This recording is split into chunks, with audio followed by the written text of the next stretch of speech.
নমস্কাৰ বন্ধু বান্ধৱীসকল, মোৰ চেনেলৰ ফালৰ পৰা আপোনা হ'বলৈ সকলোকে দীপান্বিতাৰ শুভেচ্ছা জ্ঞাপন কৰিলোঁ।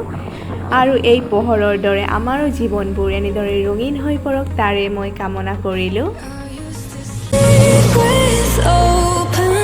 এইখনে হ'ল আমাৰ চাপত গ্ৰাম, ধুনীয়াকৈ সজাইছে ৰাস্তাৰ কাষে কাষে, অতি মনোৰম দৃশ্য।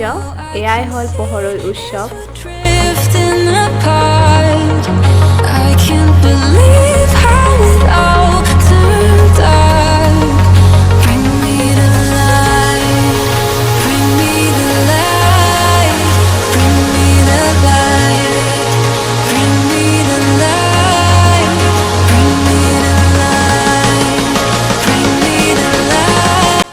এয়াই হ'ল সেৱক। সোঁফালে গ'লে ধুবুৰী পায় আৰু বাওঁফালে গ'লে ককৰাঝাৰ পায়।